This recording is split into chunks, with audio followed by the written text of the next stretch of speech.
Welcome to the Folktale Project. This is Dan Scholes.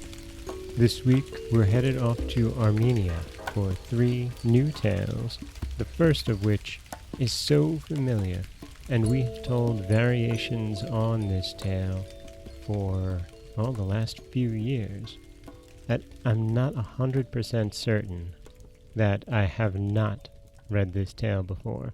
However, I couldn't find it anywhere in all of the archives for the Folktale Project.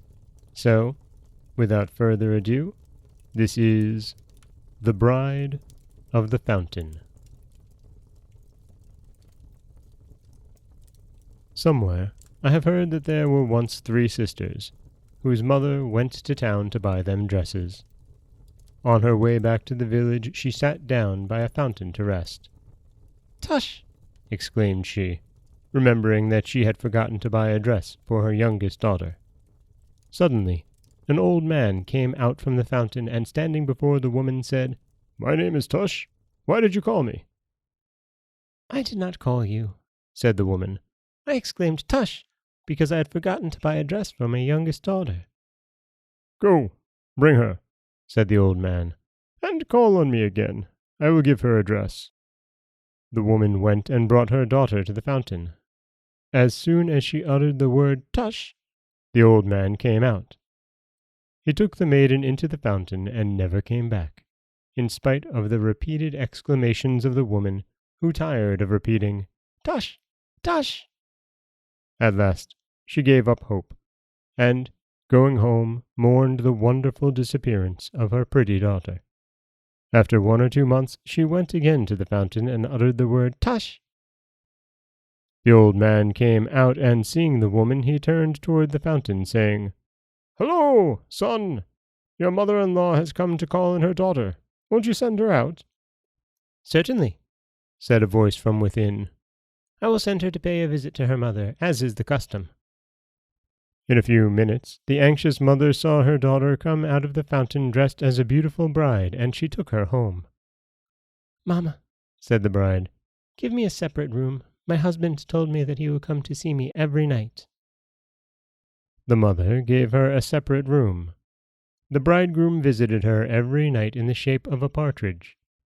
He used to come after nightfall and, flapping his wings, perch on the window ledge. She opened the window and took him in.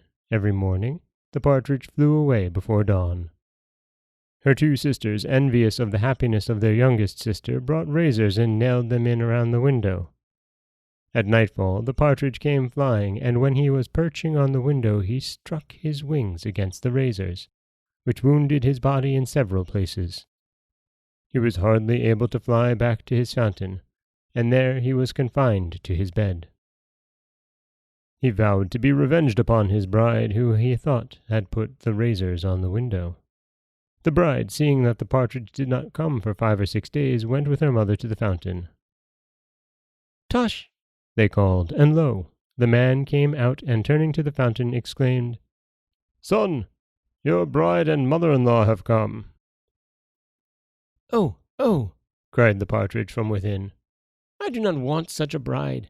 I beseech you, put on your eagle's suit, take her to the 7th heaven, and thence cast her to the torrid desert."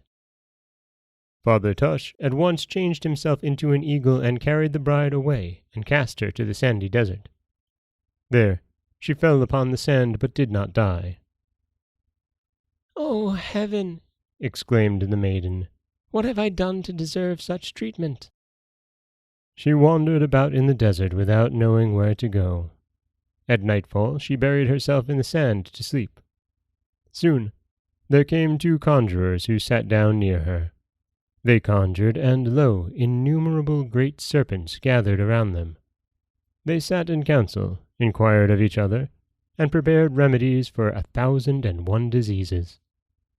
For razor cuts they devised this remedy: "Wash the patient with the first milk from the breasts of a woman, and put upon the wounds the dried blood taken from a young woman's veins. On the 3rd application, the patient will be healed." The maiden, who was listening to them attentively, kept that remedy in mind, and on the following morning started for her husband's fountain. After a long journey she came to her own country, begged from the village woman a mother's first milk, and opening one of her own veins got some blood which she dried in the sun. She then went to the fountain, disguised as a lad. "Tush!" she exclaimed, and the old man came out. "What do you want?" said he. "I'm a doctor," said she. "I had forgotten to get some of my medicines in the village, therefore I said tush." The old man went in and informed his son that there was a human doctor on the fountain. "Bring him in," said the lad. "Let us see if he can administer some remedy to my wounds." The maiden went in and, after an examination, said, "I can heal you within 3 days." She washed him with the milk and put the dried blood on the wounds, and on the 3rd day the lad was healed. "What do you want me to pay you?" said the lad. "I do not want anything," said the maiden. "I wish you only to remember my name." "What is it?" asked the lad. "Incense tree is my name," answered the maiden. "Ah!" exclaimed the lad. "That is my wife's name." "I am your wife," said she, throwing away her masculine attire. She fell on his neck sobbing and told him how without a fault she was. They loved each other thereafter and are still living in that deep fountain. 3 apples fell from heaven, one for me, one for the storyteller, and one for who entertained the company. And that is the Armenian folktale of the Bride of the Fountain. And, the one thing that I don't enjoy about this story is, I'm going to put it out there, the sisters are never punished. Usually there's some kind of punishment, whether it's justified, such as a banishment, or a bit overblown, there's been a few murders, but these sisters just completely and utterly get away with it as far as we know. And that doesn't sit right with me. This is Dan Schulz for the Folktale Project. Don't forget that you can subscribe to the podcast on Apple Podcasts, Stitcher, Google Play, Overcast, anywhere you like to get your podcasts. You can follow us on Twitter at Folktale Project.